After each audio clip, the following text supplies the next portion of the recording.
A metal payphone under a yellow plastic dome. You could use it to call someone, unless you're out of change.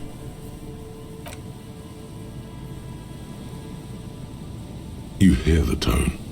The machine is inoperable.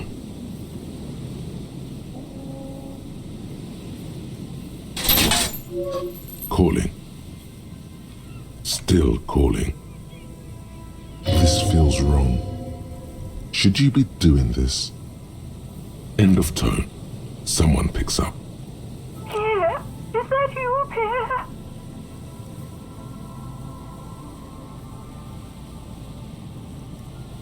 So nice of you to find the time to call me. It gets so lonely.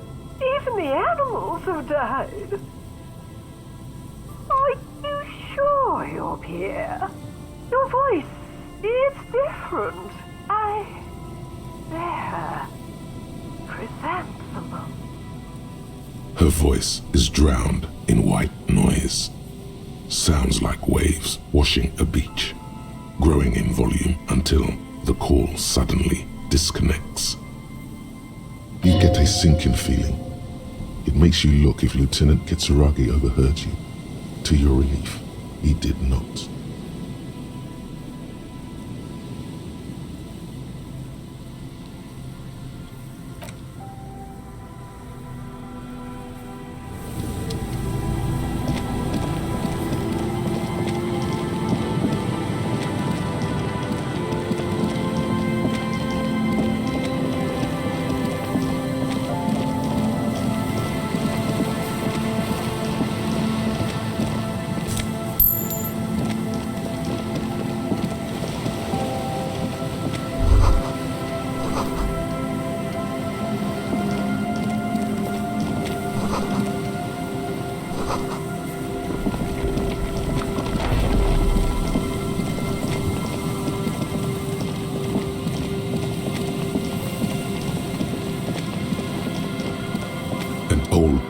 Worn by elements, guards the depot. The wind has blown a sand dune in front of it. The door hasn't been opened in a long while. You see a handle. It's military, a service depot of some sort. The washerwoman mentioned a depot up the coast. She said it was for moving ammo and cargo across the bay. This might be it. It may have been used to serve as an aerostatic battleship in the atmosphere, or a fortification, like a sea fort in the bay.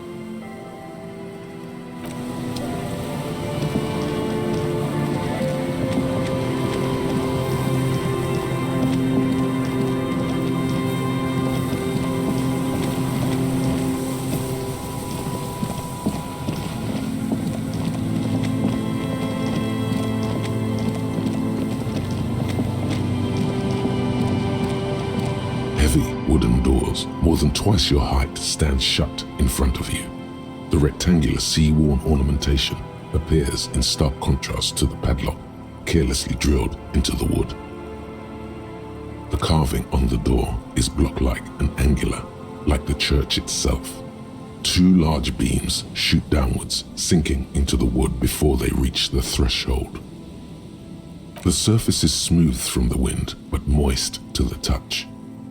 Feels exceptional. 300 tons of pine would fit together seamlessly. It's old too, cut and carved many centuries ago. This cheap-looking padlock is sturdily built. It shackles together a hasp and a staple screwed into the wooden door.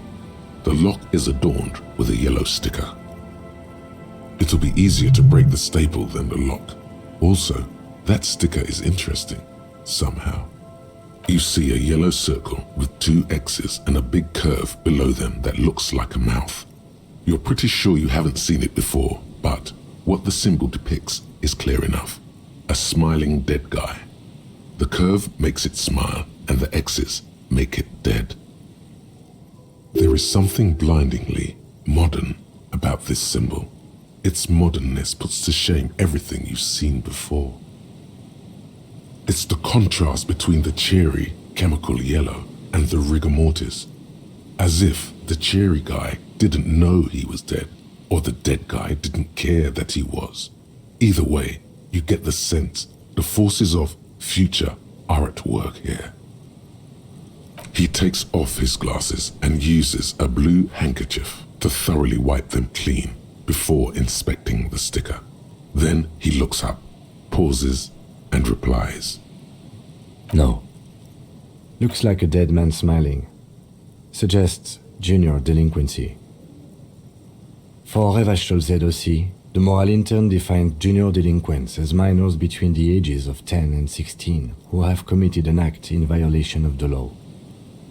These acts aren't called crimes as they would be for adults. Crimes committed by minors are called delinquent acts. This was part of your officer's exams. I haven't seen that sticker before, and I'm not a youth.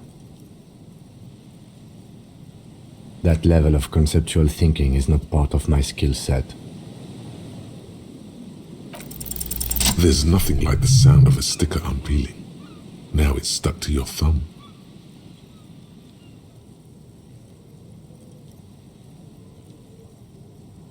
Looks like today was a gold star day. The lock turns easily. You hear a click as the shackle pops open. Let's go.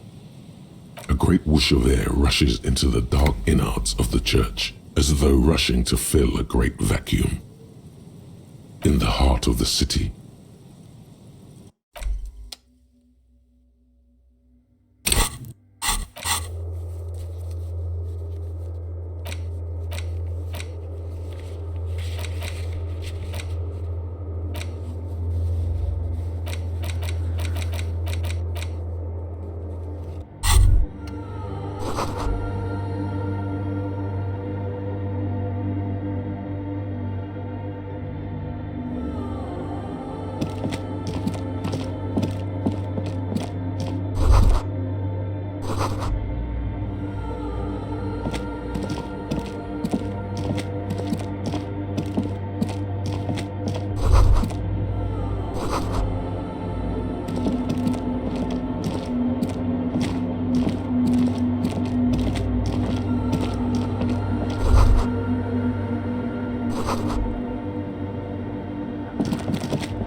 a machine stands in the corner, watched over by the figures on the stained glass window. It's turned on and quivering with soft electricity.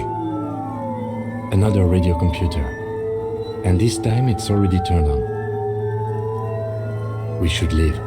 I doubt this place bears any connection to the case. It's also quite similar to the one we have down at the station. Must be the same model. The one you saw earlier was the Ream Civic.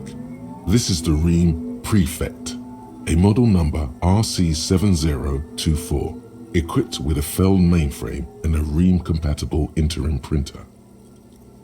The Ream Prefect is the governmental version of the commonly used Ream Civic model. Although mostly based on the same technology, the Ream Prefect is equipped with better noise attenuation circuits. You see fluorescent play and print buttons on the keyboard. A hatch connected to the central compartment is wide open. The lieutenant says nothing. You see the machine's glowing frame reflected back from his diamond-shaped glasses. You're free to proceed. Behind the hatch sits a cube-like crisscross of filaments, smoldering in the dark like fireflies. Silver tape on the side says, in black marker, log, February to March. Another filament memory. Press play to talk with the repeater. The speaker comes to life. Static seeps through the machine's planar magnetic driver. An old lady greets you. Good afternoon. Votre accident on Saint-Brun. This is the East Insulindian Repeater Station 1. Please repeat. Is this the personal log? It's the same old woman you spoke with through the radio computer in the doomed commercial area. Good, thank you. Please repeat. Is this the personal log? Good. Please repeat the password. Let's look around. There's no use trying to guess the answer.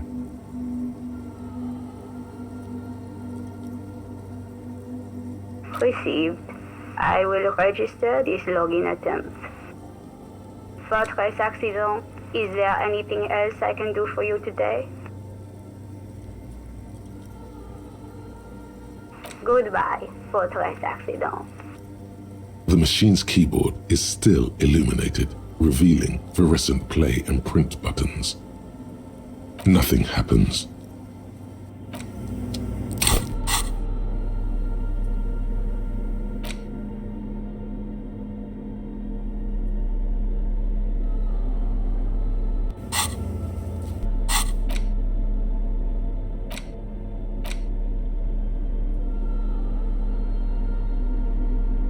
The library card is folded into two and still slightly wet to the touch.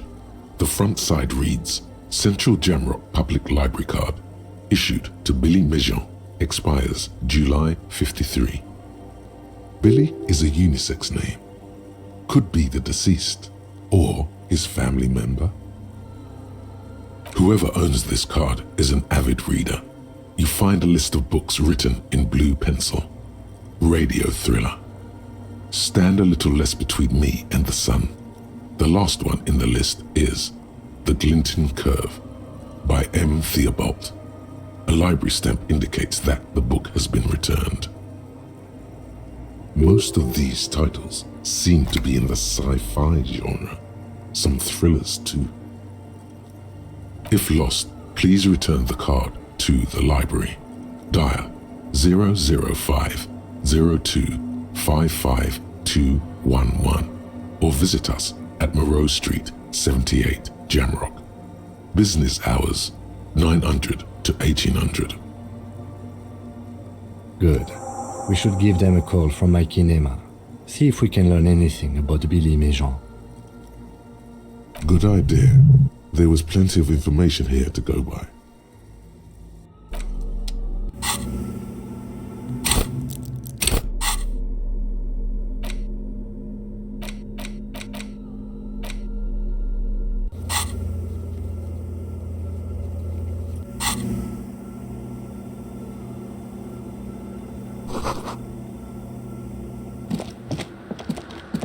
In white, silver, and apricot faience, the young mother of humanism stands above you. A crack runs across her body. She is impossibly tall, oval-faced and sad, a dark and radiant majesty. This is her innocence, Dolores Day. Cradled in her arms are a pair of glowing lungs, clearly visible from underneath her flowing dress. You should kneel. Your knees touch the floor. The floorboards are hard and cold. There you kneel among the snowdrifts, diffuse light falling on your hands from beyond the glass. The world is silent, but for the creaks and cracks of the massive wooden structure behind you, it covers you from the wind outside. The ocean feels distant, its ebb and flow blocked off by the centuries-old pinewood sarcophagus around you. The woman looks down at you kneeling. She towers among her followers, architects, laymen, courtiers.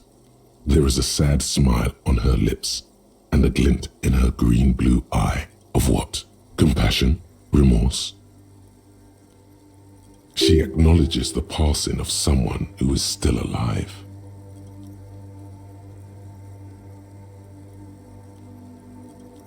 As that soft word passes through your mind, the lieutenant draws an X-shaped cross from shoulder to shoulder. Your fingertips touch your chest 4 times.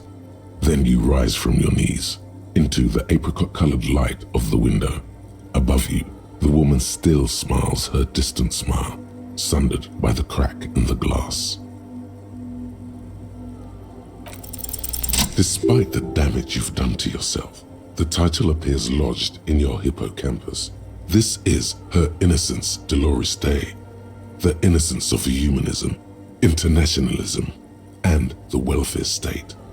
Perhaps the most famous human being ever to have lived. No amount of Commodore Red can wipe her sad smile from your brain thing. It has survived the deluge and haunts you still, and will haunt you forever as it haunts all men. The highest category of historic individual, an embodiment of the world spirit. More, an innocence is elected to office by the founding party, a precedent that has taken place a mere 6 times in the entirety of history. The legal system of the Real Belt is built to accommodate an authentic rule should it coincide with our time. An innocence is infallible. The decisions made by one are not decisions. They are inevitabilities. What would have happened anyway? Only accelerated, packed into decades instead of centuries. An innocence is a continuous, compressed event, a sacred human being. It is an honor and a glory to live when one is in office. No, we are alone. 300 years ago, in the wake of the discovery of this Isola, the Insulindian, by explorers from the continent of Muindi, she is, among other things, the innocence of inter-isolary travel and the connected world. Many things, you know she was a woman of the court, the wife of an influential Marchese, and eventually the principal advisor to Irene la Navigateur, Queen of Suresnes, modern-day Sir La Clé, also that she was gorgeous beyond beauty. Terribly, women of the court were expected to play both contract bridge and chess sufficiently well to prove an interesting challenge to a man. A simple grasp in matters of philosophy, theology, and science was encouraged. She was, by all means, a kept woman. She made the most of her position in the antediluvian court, a court visited by the most prominent thinkers and artists of the day. In secret, she was becoming the era's preeminent philosopher of the state, a scalpel, a piercing gaze. She was an almost preternaturally magnetic and intelligent individual. To her contemporaries, she appeared out of time, a messenger from the future of the species. We all fell in love with her, head over heels. Even before she was declared an innocence, her influence was tremendous.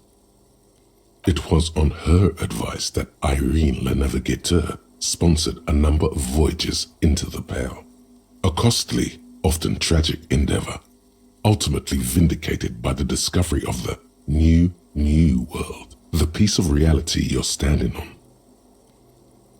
She was crowned 2 years after the first expedition returned, setting in motion what is widely considered the greatest era in history, the DeLorean era. Wow, indeed. When her innocence was declared and the queen she had advised for years fell on her knees before her, she was so overcome with emotion that her lungs started glowing in her chest. Bystanders reported golden filaments lighting the already sunlit chamber around her, clearly visible beneath her dress. That is why the lungs are the symbol of love for the cultures of the Real Belt. As did we all, the lands of the Mesk and the Occident, and even far away Supremwindi, altogether 21 of the 40 Mundial nations of the time, immediately accepted Innocentic rule, even before her crowning.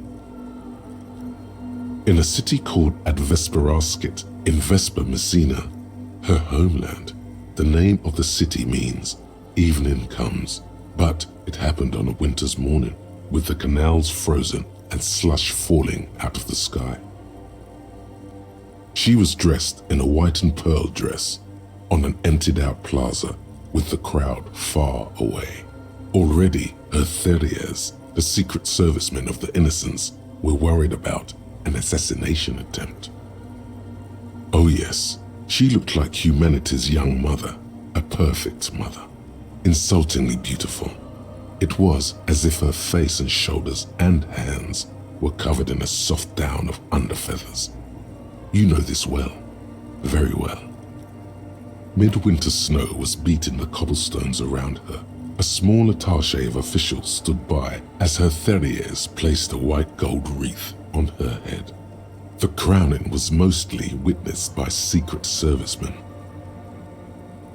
One of the men in this secret service killed her 22 years later, a young man who had come to suspect that Dolores Day was not entirely human, but something else. Something that had walked in our midst, watching us stumble for hundreds, if not thousands of years, until it decided to interfere in the course of our history. We were supposed to come up with this ourselves, the man was reported to have screamed at the Innocents. Dolores Day was shot in the chest with a fowling piece 8 times. The man, thought to be insane, said he once touched her and her body had been unnaturally warm, like a furnace, and that sometimes, while on duty, he observed her forgetting to breathe for over 10 minutes. This inhuman quality was witnessed by many others as well, glowing lungs and all. It is commonly attributed to mass hysteria and religious psychology. Terrifying is a term too emotionally charged for your semantic memory, or what remains of it. But although she is often considered to be the greatest human being to ever live, there was something ominous about Dolores Day, constantly surrounded by her Theriers. She was the most socially secluded and least self-aware of all the Innocences. Some modern thinkers would consider her a war criminal for the campaigns she waged against the Mesk state, and then there were the resettlement programs. The Mesk state tried to detach itself from Innocentic rule. Parts of the world were experiencing whiplash from accelerating into secularism. Her mandatory education programs and mass resettlement of upstream Marguerite were problematic as well. Dissenters were suppressed by a military force she called the Army of Humanity, suggesting those who fight against it are not part of humanity. She adored chess, yes, but also military war games. Dolores Day often holds a tiny tin soldier between her index finger and thumb in icons such as this.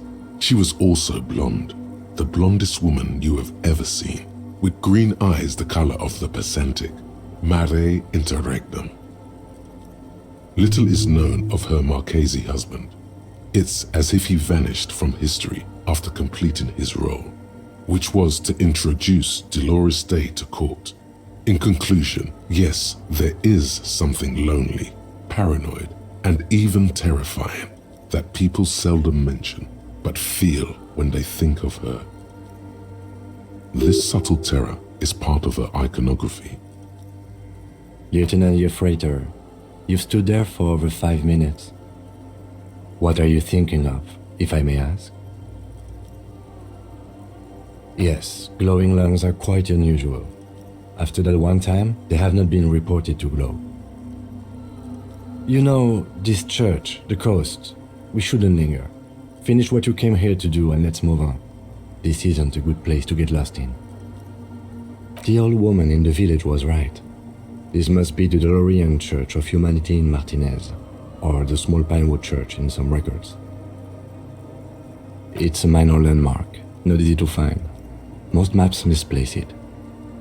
It was built not long after Revachol's founding, 300 or so years ago, by first-generation settlers. On the coast of an uninhabited archipelago where only animals had roamed before, in the wild reeds. There used to be 7 stave churches on the coast. Les Sept Sœurs, they call them, the 7 sisters. Only one remains. The rest were burnt in the revolution or used for building materials. We should be respectful here, although the building appears to be deserted. I do not believe we'll find anything connected to the lynching here. Something else, perhaps? Respectful? Is the lieutenant a follower of DeLoreanism? Yes, we all are. Her name, body, and rule are synonymous with humanism. The laws we enforce are DeLorean in origin. The woman looks by in silence, smiling enigmatically. It's not spiritual, it's constitutional. The DeLorean system does not demand faith, only accordance. A jigsaw of broken shards falls into place in front of you, a ghostly reconstruction of the stained glass window. Before it was shattered, there was an older woman beneath the younger one, and a text, a light motif below them both. Unknown. A motor carriage, a gunshot, someone falling into it, or maybe just hooligans looking for something to break. The escutcheon on her throne says, Irene the Navigator. She is depicted as an older woman wearing thick-rimmed eyeglasses, holding a golden rights apfel in one hand and a scepter in the other. This is the queen her innocence day advised. Above, she herself is whole. Small figures of wise men, common men, worshippers walk up the stairs to stand at her feet. Secret servicemen, farriers, stand in a row guarding her. It must have taken years to produce this work in all its dizzying detail. Below both women, in luminous black letters, Après la vie, mort. Après la mort, la vie de nouveau. And then along the left side, Après le monde, la gré. Après le gré, le monde de nouveau. After life, death. After death, life again.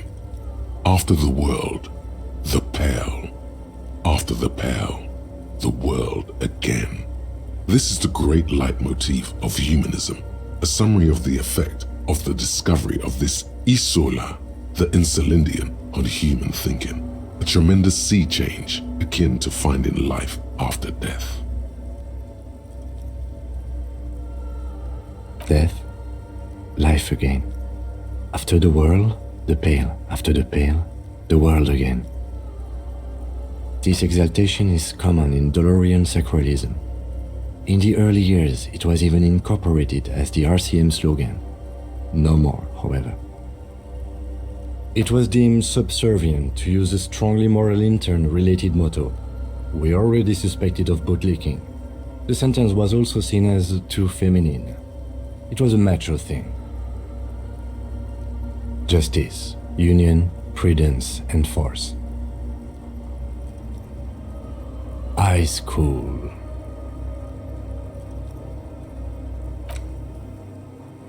The mother of humanism towers above you, a wax painting on a cracked pane of glass. Nothing has changed in her expression.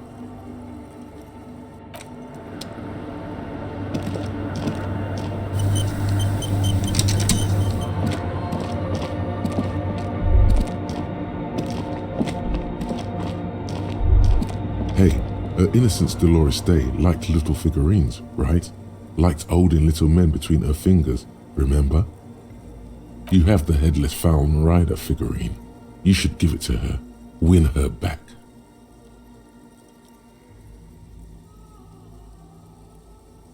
Don't be so pessimistic. Love doesn't die that easily. So very, very, very nifty. Nifty and mysterious. This is surely what the figurines are for.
Inside, you see a set of steering levers, a radio microphone, a pull-out toolbox, and the soft glow of the fuel preheater gauge. This is Precinct 57. How may I assist you? One moment. Can you please describe the body? Age, sex, cause of death? We suspect he might have been inebriated when he fell. There were bottles all around him, and traces of vomit on his shirt. Any signs of violence? No field autopsy necessary. You can hear her quickly typing in the background. What about his belongings? Did you examine his clothes? Any information on the library card? Good. You have a lead. Do you and Lieutenant Kitsuragi want to take the case, or should I assign it to someone else?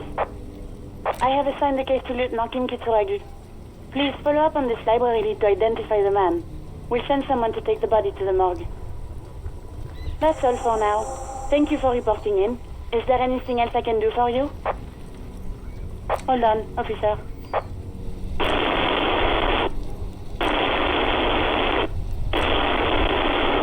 I've got Central Jamrock Public Library on the line, and I've already introduced you to the librarian. Connecting the call in 2, 1. Yes, this is Central Jamrock Public Library here. How can I help you, officer? Billy Majon, you said. Give me a moment, I'll have to check our database. Yes, hello, are you still there? I found Billy Majon's home address, is that alright? No phone number, unfortunately. They're too poor to have a phone line. Here we go, sir. Rue de Saint-Ghislain, 33B, apartment number 20. It's in Martinez, I believe. Cape Side Apartments, it says. That's all. That's where the smoker on the balcony lives, isn't it? It says here that they returned their last book just a few days ago, but I wasn't at work that day. Marie? Marie? Do you remember a reader named Billy Majon? They returned a Tybalt book the other day. Maurice, what? A woman yells.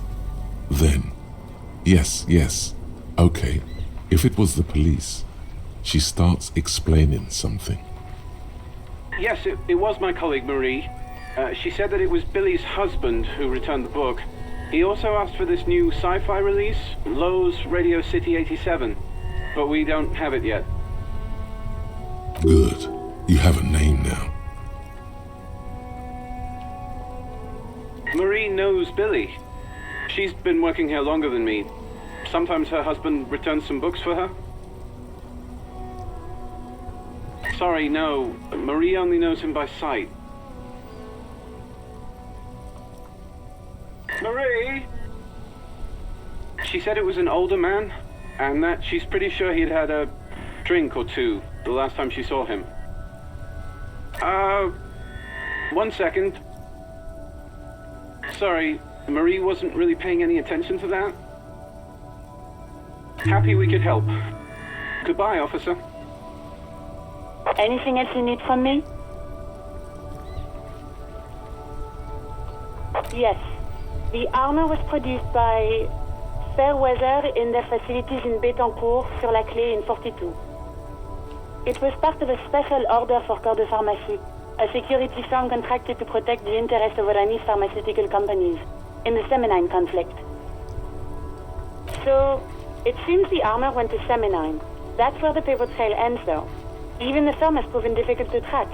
Corps de Pharmacie has been renamed several times over in the years since the armor was issued. The most recently registered firm that the ICP has been able to connect to the CDP is a military contractor called Trinell, and the one before it was Downwell. I think they might be the same contractor. A suit of armor like this would have been manufactured with a particular person's physique in mind. You should ask for whom this suit was fitted. Hard to say. The client list is rather diverse and incomplete. The only constant seems to be that the mercenaries are always deployed in third and fourth world countries. Yes, but the ICP tends to be reluctant to share private sector records. I could try to talk them into it, though. Sure. Call back tomorrow. Hopefully I will have more information for you then. Not yet, but I was able to convince the database people to share private sector information. They promised to get back to me by tomorrow morning. Do you have any other questions? Just a second, officer. Sylvie Malaika on the line for you, officer. Yes, hello? Oh, great. What else do you need, detective? You hear? Anything else I can help you with, officer? 57th, over and out. In the cabin, you see a...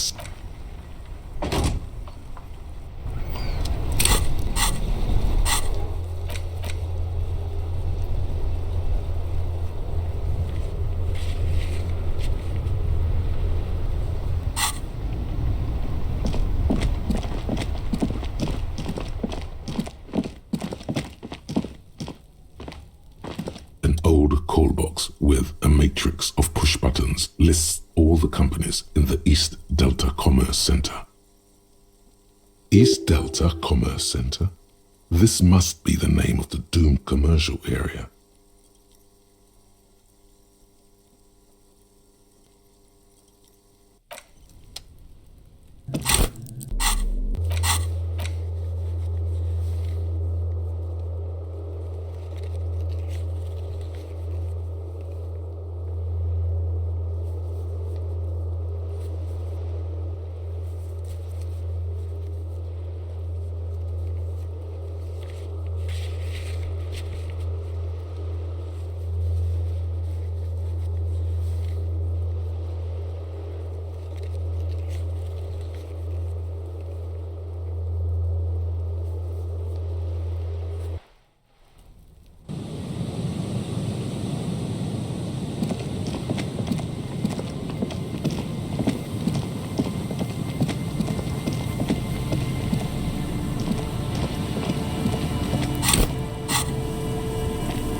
And Mikhail noticed the windows, especially with how there are no windows on the south side.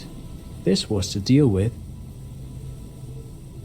You officers, come to investigate the historic subtext of West Martinez? I'm Tran Heilostam. You must be Kim Kituragi, right? I was just telling my son about this building. Not a lot of people realize the historic significance here. Very rich in hypertext. Nice to meet you. Yes, hypertext. Young Carp and the collection of cultural hyperlinks. Oh yes, so Mikhail. They had to deal with monitor glare, especially in the summer. They still had vector monitors back then. That was 49 years ago. So they didn't have windows on the south wall. No, I can't say that we've met before, but I've heard of Kim, of course. Mikhail, say hi to the officers. Mikhail's a little tired today. We spent all night trying to run Orbis on his radio computer. Have you heard of it?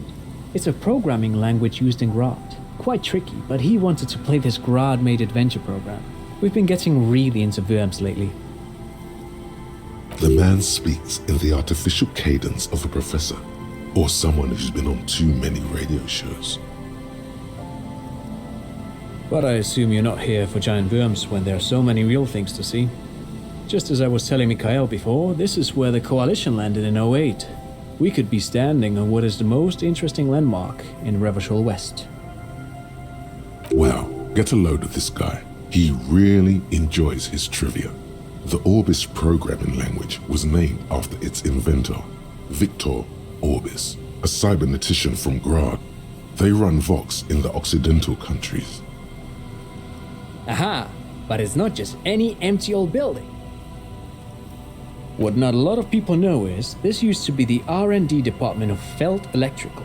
And Felt, which now sells ink cartridges mostly, was once a top dog in the turn-of-the-century cybernetics boom. It looks old and weathered, with seagulls picking apart its stone and metal carcass. Bushy undergrowth has taken hold of the collapsed rooftop. Some kind of bird has set up a nest on a broken windowsill. That's not surprising. Only a vestigial ink cartridge and ferrotape manufacturer remains. They started out as a midway electronics outfit in Königstein 2 centuries ago. After an aggressive move to Revachol, Feld became a global player in the emerging personal electronics market of the pre-revolutionary era. Still, Tricentennial was beating them in business machines. But Feld had an ace up their sleeve, or should I say they were developing an ace up their sleeve. I'm mixing my metaphors here. It was here in Martinez, possibly in this very building, that they developed prototypes for a tape computer. An elegant folding mechanism of rollers and ferrotape ribbons, portable enough to be a take-it-home solution, revolutionizing business machines, possibly even bring them to the average consumer. Which is a feat of engineering even today's giants, Rehm, ICN and ZAM, haven't achieved yet. He assumes something like a combat stance, facing the wind. Indeed. What? The revolution! Unfortunately, their moonshot project never made it to the market. Feld's move to Revachol backfired. The revolutionary government liquefied their assets and expropriated those very advanced prototypes, possibly from this very building, or one of the adjacent ruins. All of this was built by Feld, even the boardwalk.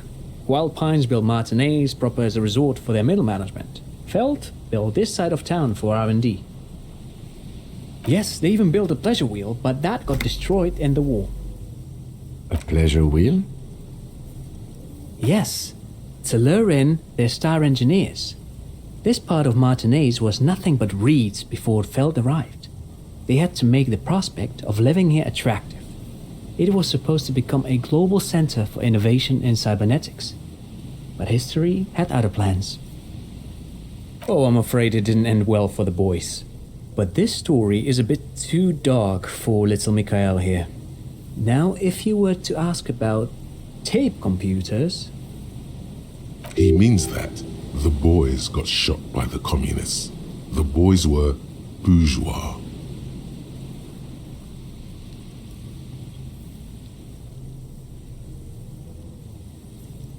Tape computers. They used them for military communications, but also to write and send out press releases, the most notorious example being Le Décret de Mars. What's the Mars Decree? I mean the radio transmission sent out to news agencies and world governments by the newly created Commune of Revachol on the 7th of March in the year 02. A short-lived legislative foundation for a short-lived utopia. It's a beautiful piece of text, actually. A singer-songwriter I know, Charette, called it a love poem to Revachol on her political concept album, Bon Baiser dans le Lind. You should read it. Every local library in Revachol stocks a copy of the decree. I tried to get Mikhail to memorize it. Tried to. Someone was much too interested in worms to be paying any attention. The kid takes a peek at the green and silver worm on the cover of the book, already forgetting about this part of the discussion. Actually, no one knows. No one even knows what a computer made entirely of tape would look like. But word has it, they were very elegant, exquisite, alien-looking turn-of-the-century hardware. Buckle up. 10 years ago, I did a little freelancing, I guess you could say. I was a special consultant for an exhibition at the Womty Center in Vredefort, Oranje. It raised the same questions, and we had lengthy discussions with Paul Ockerman, who was head curator at the time. This was before the twins Keith and Guy Hughes joined the team. Trying to... Wait, did he just say Wompty Dumpty Dom Center? What the hell is a Wompty Dumpty Dom Center? And who the hell are Keith and Guy Juiced? The Womty Dom Center for Contemporary Art. The exhibition itself drew on Lagerman's notion of memory, and so there were some parallels. That's why the head curator, Paul Ockerman, chose to... In fact, I'm not. The Womty Dom Center is a place you can visit if you're ever in Vredefort and are ever in the market for an exhibition space / contemporary art research center. But perhaps I should return to the tape computers. As I was saying, the device itself was very elegant, fragile even. One could write directly on the tape using a special chemical solution. The machine would then analyze the handwriting, perform operations, and project output onto a white screen. It was a beautiful, delicate thing. Made of black film and folding tape structures. Very, very cool. Though I understand the socio-economic causes of the revolution, it pains me to imagine the revolutionaries setting fire to this precious device. But so they did. The Feld playback experiment vanished into the fires of 07. Yes, the official name of the prototype. Some sources report it as the Feld Playback Experience, but those are incorrect. Who knows? Maybe it was an accident, or maybe they didn't want the technology to end up in the wrong hands. Either way, they're all gone now. All 3 versions of the prototype. Nothing but debris and ashes remain inside that building. But of course, what else?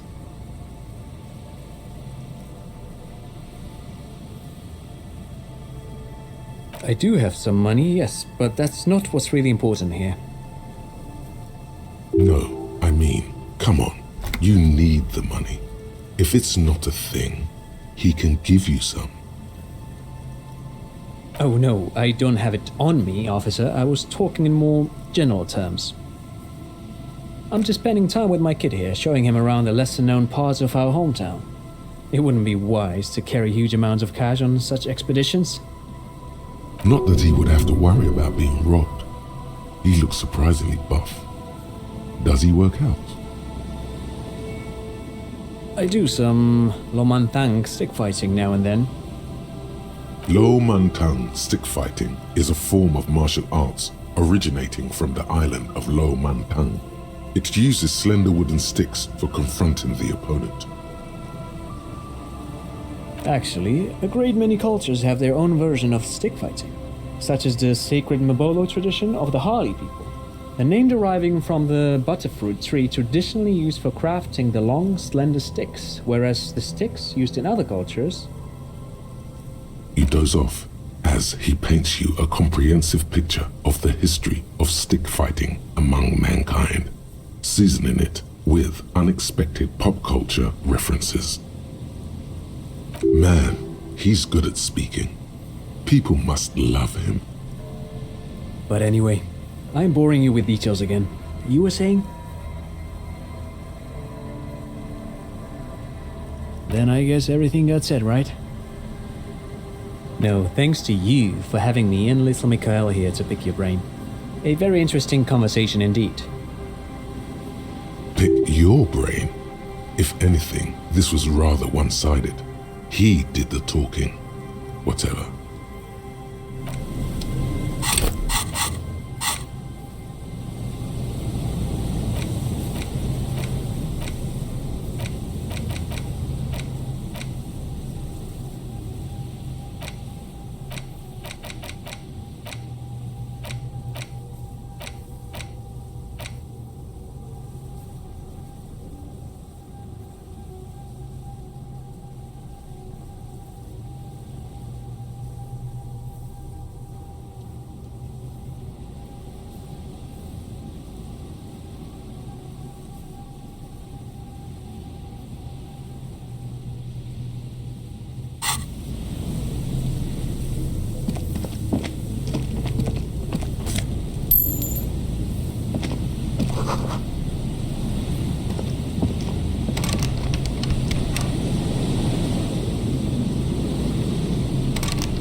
go.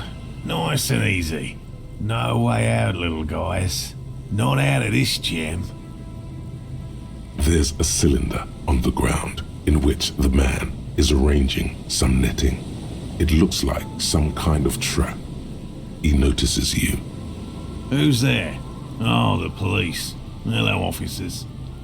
His self-conscious enthusiasm renders his movements ungainly. He looks like your understanding of a scientist. Is that the police? Why are the police here?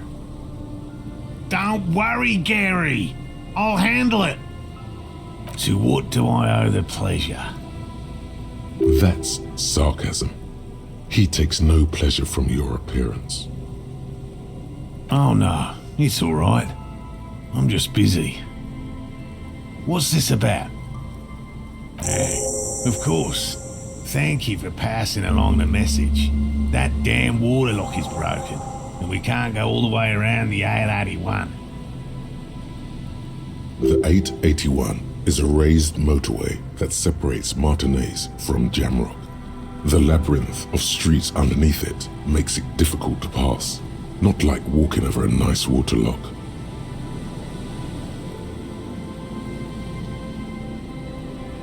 Oh, good. We should really be getting back. Gary could use a hot shower and a warm bed. Did he say we can go back now? Yes, Gary. We can go soon. If you see Lena, tell her I won't be long. Sir, your wife is waiting for you. I just have to do one more round. See if the phasmid has taken the bait. Then we're going. His hands are large and weather-worn, but also used to delicate, precise work. Well, first of all, it's damn difficult to find, which is why we've been knee-deep in the reeds laying traps for him. Good question. Being a phasmid of the order Phantasmodea, a ghost insect, it disguises itself as plant matter. In this case, the reeds. Awful lot of reeds around, aren't there? And I suspect it may have also developed other specialised techniques to protect itself from predators or scientists in our present case. It's my hypothesis that it has evolved certain electrochemical defences that allow it to interfere with animal perception, impeding pattern recognition, confusing the visual cortex. But I cannot describe how these defences work, much less how they evolve, without studying a live specimen. A ghost insect, he said? These people are looking for a ghost. No, that is precisely what we're not. We are zoological specialists, looking for an extant species of phasmid. I'm expecting it to be quite giant. One known species of phasmid, called the Megaphasmodea zoensis, is about the size of a grown man's forearm. So, typical rookie assumption. Insects are much more sophisticated creatures than those unversed in zoology give them credit for. Even simply catching a glimpse of the Insulindian phasmid would be the apex of my, of any, cryptozoologist's career. But to study it and its defences, find out how it stayed hidden so long. Very little, I'm sorry to say. No one's ever captured a specimen, so all our information is based on first and third-hand accounts. Not yet. That's what makes it a cryptid.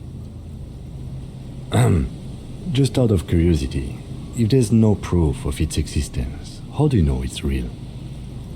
I know it's real.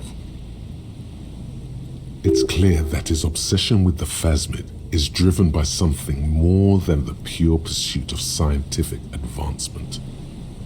By which I mean, I've heard enough first-hand accounts to believe quite firmly that the Insulindian phasmid is more than mere superstition. Yes, the most recent sighting was by a couple of teenagers along the coast here. That's what brought us to Martinez specifically. It's the first credible sighting in several decades. Admittedly, it's an unusual location for this species, but with all the sewage runoff upstream, it probably doesn't matter much anymore. I have to resist the thought such an extraordinary creature is doubtlessly highly resilient. After all, it's generally thought to be capable of parthenogenesis. He means asexual reproduction. The females of the species don't need to mate to produce viable eggs.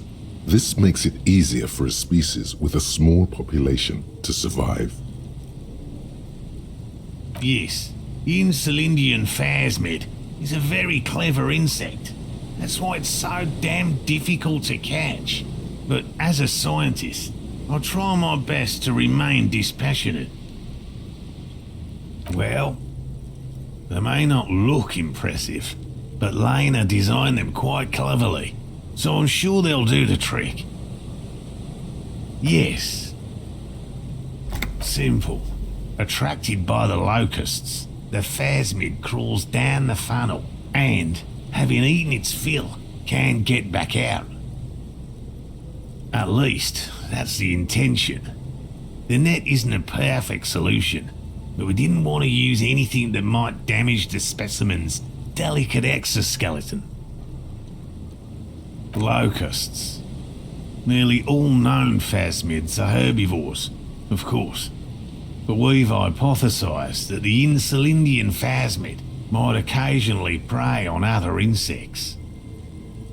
Inside the traps, a number of locusts crawl and tumble over one another in a tiny, chittering swarm.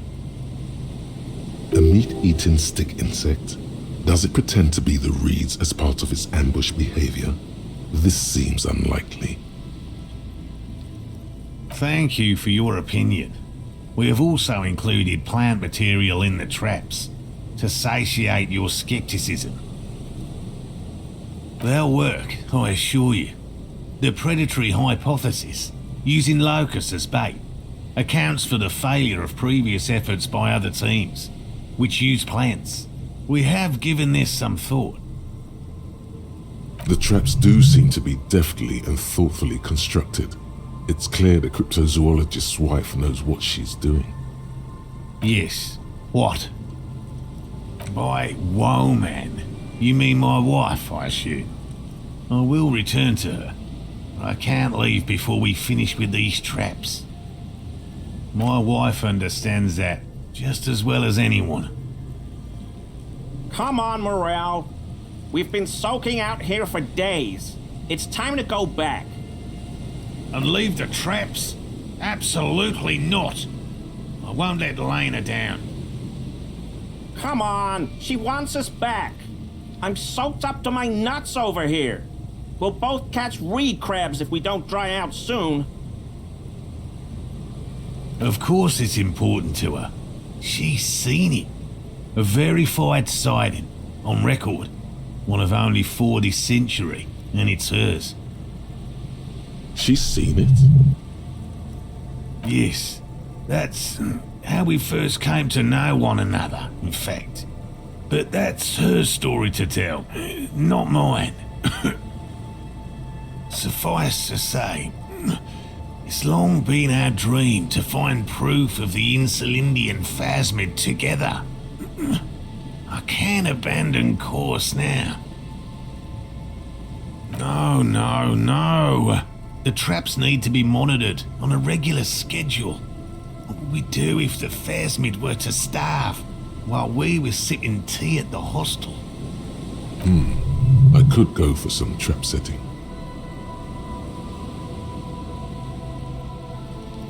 I didn't expect you to take such an interest in our work here, officer.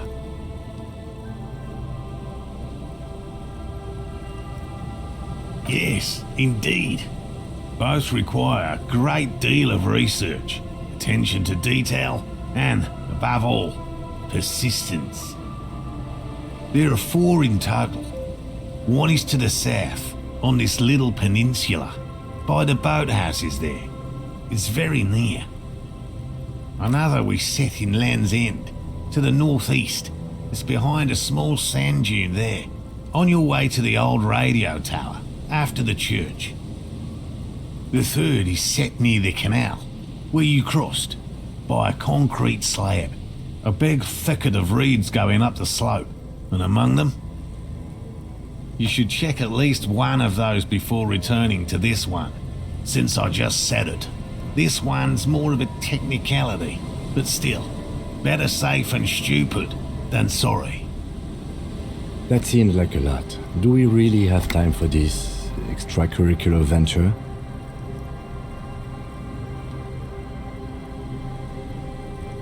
Is it? Bring it to me at once. Just make sure the trap is closed tight. He's not comfortable with the possibility that you'll claim the find, but he's lying about this even to himself. That's highly unlikely, officer. But in the event you do, I'll spray you with a pheromone mixture I developed. It's made of musk and research chemicals. The pheromone should attract the insect to you, or at least prevent it from bolting at the sight of you. It's quite potent. Will last you about a week.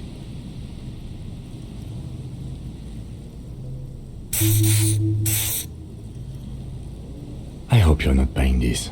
He dispenses it without letting you touch the canister, so it would be precious like holy water. It is precious.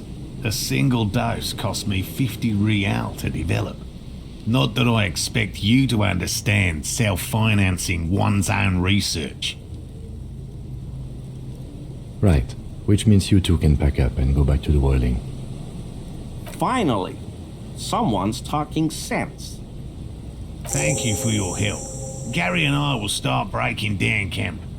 If you have any more questions, now's the time to ask.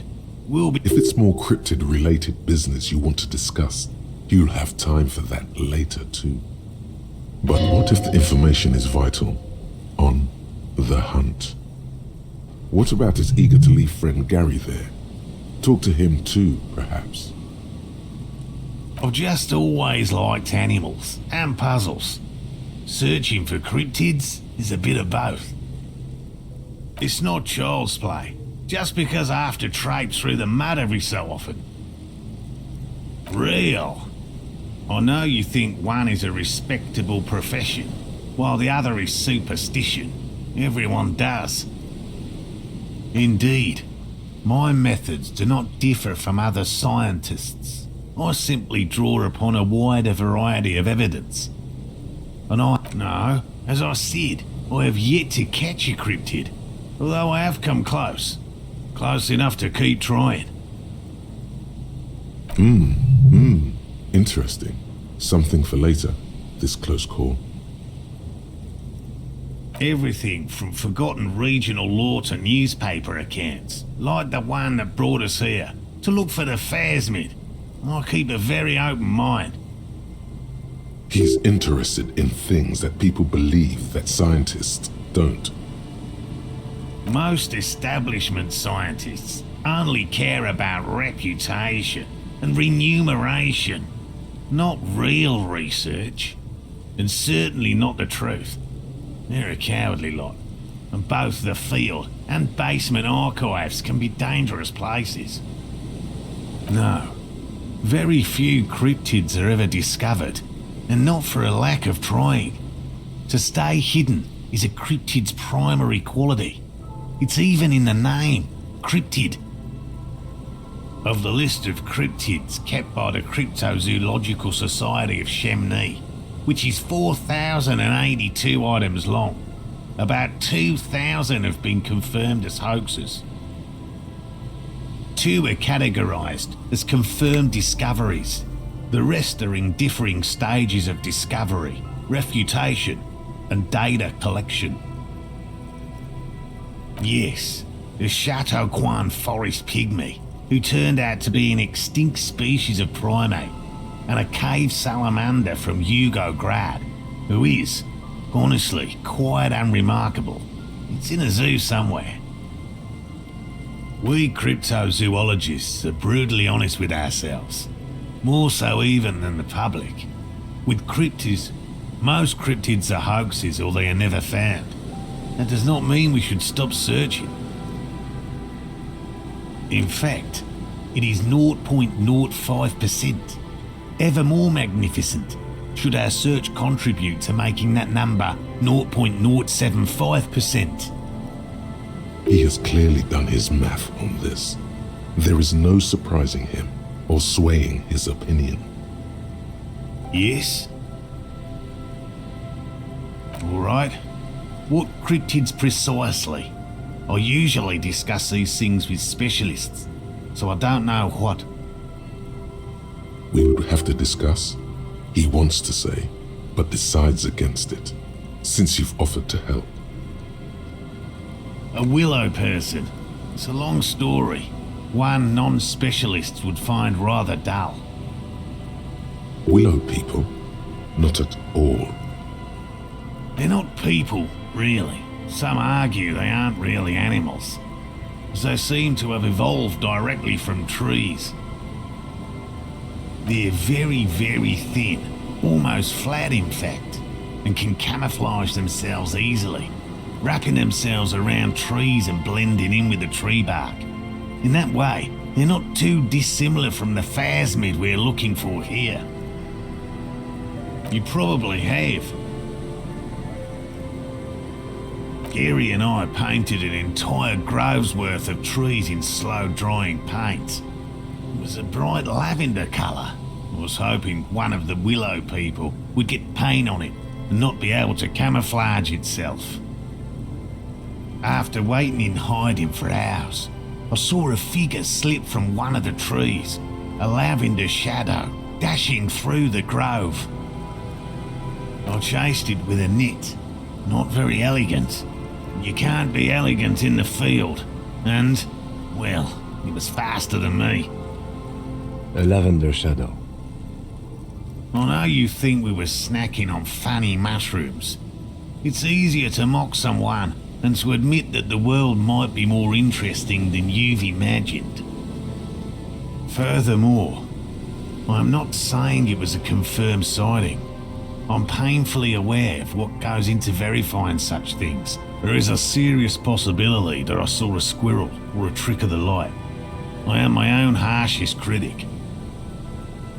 He makes it a real point here to sound falsifiable. Confirmed. It's 100% verified and meets all the standards of an authentic cryptid sighting. No offence, officer, but I'm not much of a pedagogue. I don't know what I would have done if Lena hadn't persuaded me to go back to field research. You should ask her if you want interesting stories. Me? I'm not a people person, unless you haven't noticed. And I don't make a good lecturer. My strength lies in field work and persistence. By all means.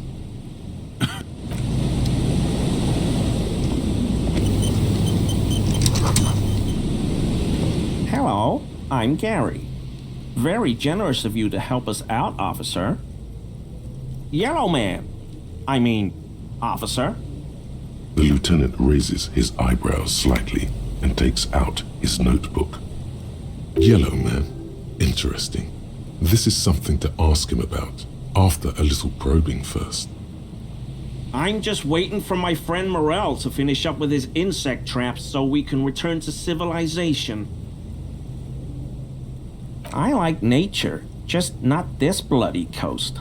It's mostly drunks and degenerates that come here. Degenerates? This man respects authority too much. To see the truth inscribed upon thine own visage. Pretend thou art a paragon of virtue. I've been tempted on occasion, but someone has to stay strong for Revocol.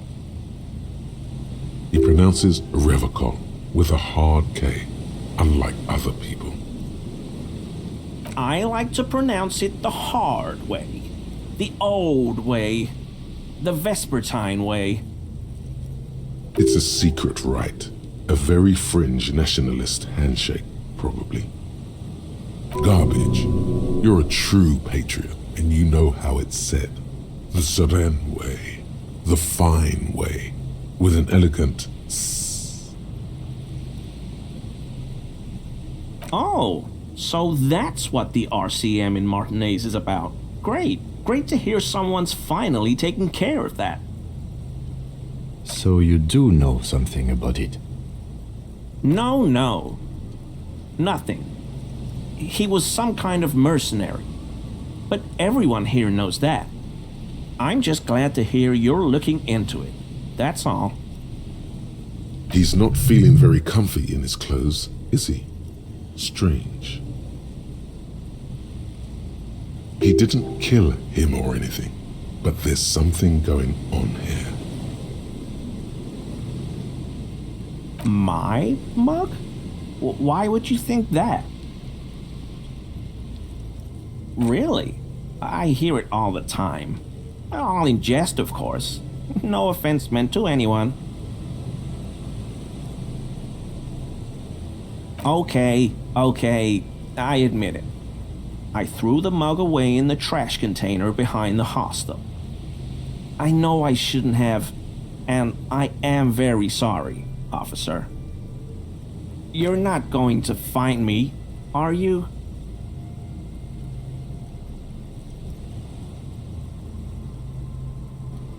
Whew. Thank you. You won't regret this. I won't use another man's property to dump my garbage ever again. I don't know what got into me, really. Work has been stressful lately. Damn Koiko's price dumping us out of competition. What did you do, Gary? Nothing. Just answering some questions. Helping out the law. I know a guy who works with the trash collection services, CS Municipal. He gave me a master key for the trash containers of Martinez. So I can use the Whirling's trash compactor to store my own stuff. Garbage disposal is expensive as hell. The damn Hemians run it like a mob. I'm sorry, okay? I thought I could cut costs. I shouldn't have. I shouldn't have disgraced myself. Disgraced? No need for the histrionic, sir. It was, after all, just a trash container. He studies his reaction. Gary doesn't answer. Officer, please. Let me explain. It's not like that. I was only cleaning up. I live right across the yard from where he was hanged, and I saw him stripped naked. All the clothes lying around in the yard, smelling. People are animals, you know? Then I came out to clean up the rags because no one else would. I put them into the Whirling's trash, along with a broken mug, admittedly. Okay. I was coming to throw the mug away, and, well, I threw the mug there and the clothes too. Right. It was just civic duty. Exactly. That's exactly what it was. Civic duty. As he shifts uncomfortably, a series of clicks, like the clinking of glass beads against one another as they roll across a hardwood floor. You've heard this sound before. But where? What sound? Really? There's lots of weird stuff out here in the reeds, though. Insects, trash. Could be the wind shifting some garbage nearby. The sound you heard was not the sound of something easily abandoned. Armor? No. I mean, yes. Of course. I know he was wearing armor, but I don't know anything about it. An infant could see he's not telling the truth, but he's too scared to admit more wrongdoing. There's something going on here. You should observe him more closely after this topic is concluded. I hope I could help your investigation, in my small way. Does this mean you were in his apartment, admiring his colonial mug collection? Perhaps it would be interesting to tell him. No. I help Morel with research sometimes, and I've learned some things along the way, but I don't usually go in for picnics like this on my own. After all this time with Morel, he must have an opinion on cryptids. This could lead to a good one. Oh, yes, the burning rhino. Morel doubts he's real, but I don't much care, because I won't be the one looking for him out in Safra Serai. A rhinoceros that looks ordinary during the day, but burns brightly by night. Well, at least the males do. They have special ducts just above their shoulder blades that secrete a combustible fluid. When the rhino is just beginning to light itself, it looks as though it has wings of fire. But how is this combustible fluid lit? The rhino starts running very fast to build heat, then stops, raises its head, and sparks fly from its neck, setting its back ablaze. Yeah, well, Revacol used to be a flaming rhino once, a long time ago. That seems unlikely too, doesn't it? Super solid argument, Gary. Can't argue with that. The flames are not just for decoration. They are an integral part of the beast's mating behavior. During the burning rhino's mating season, herds of male rhinos, all aflame, encircle herds of female rhinos, forming a fiery ring as they begin to copulate loudly. Local peasants call it the passion ring. They fear the rhinos, as perhaps they should. Anyway. The lieutenant sighs without looking up from his notes. It's clear the burning rhino is dear to him on many levels, some even spiritual.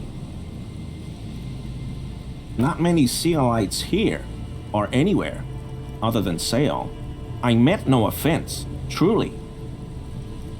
Do you remember how, when we met Measurehead and I said the next races will be a really good one? Well, this is that racist.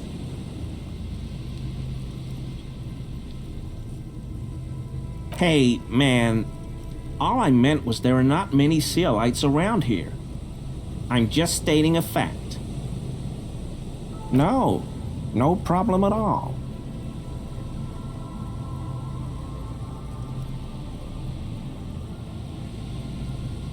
Sure do, officer. His eyes narrow slightly. He's wondering where this is going. In my home, yes. When I was going to... How did you know? Mr. Clare unlocked my apartment? So you work for Everard Clare? Officer, please tell him we're good. No, tell him I'll make it up to him. What have I done? He'll send the muscle after me. As he lowers his tone, he hunches his back.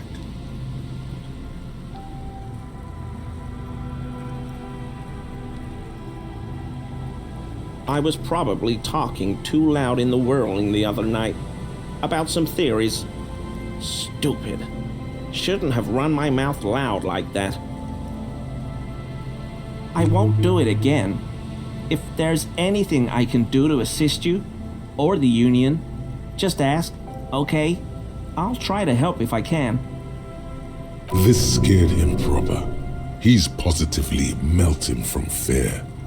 Has to prop himself up with a lot of anger to keep it together. The weather vane has turned. He cannot be unturned. He clearly liked his squirming. He may even have changed his mind about the whole door-opening operation. That shirt looks very uncomfortable on him. Look at the buttons, barely keeping that thing together, as if something is ready to rip out from underneath. No, he's scrawny. Try again. Yes, like a piece of ceramic armor, for example.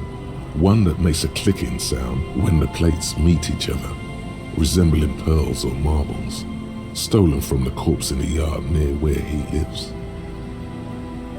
I knew you'd figure it out, officer. I'm sorry I didn't tell you at once. I was ashamed of what I did, and I didn't want you to know. We're not detecting falsehood, sire. He's gearing up to admit the truth. Gary, what's going on? Later, Morale. I've got apologizing to do. No, you've got explaining to do.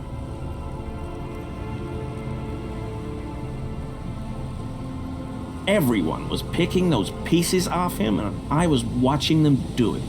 And they'd scattered his clothes all over the yard. Everything was smelling. So I went there to take out the trash and started cleaning up. All those rags on the ground, him swinging up there, and I had a lapse of honor, sir. I thought, he's a foreigner. They all say he wasn't from here. Only the cuirass was left, so I stripped it off him. It was early in the morning. No one saw me. I took it with me. It was a mistake. Had I known it'd give you guys trouble, I wouldn't have... Fuck. We're detecting sincere contrition here, sire. He's not trying to flatter anyone. It's okay. It was a loose end, and you're a tiny tap now. I'm so fucking sorry I called you Yellow Man. Seolite officers commanded the suzerain's navy. Most of them sided with the king when... They were thoroughly conservative men, he realizes suddenly. He sighs again, hangs his head, and unbuttons his shirt fully. A cuirass that matches the dead man's boots comes into view. Soon it is in your hands, smelling of his sweat. But so light to hold, like a bag of cotton. Because I was weak. I should have told you the moment I saw you, but... The hell, Gary? You in trouble? I'll explain later. I always thought it was the Union, but I sure as hell won't go around saying that anymore. You have my word. I don't know, and I won't be running my mouth on this subject anymore. This is all he knows. Yes, absolutely. I will never do anything like this again. I won't mess with Mr. Clare either. You have my word.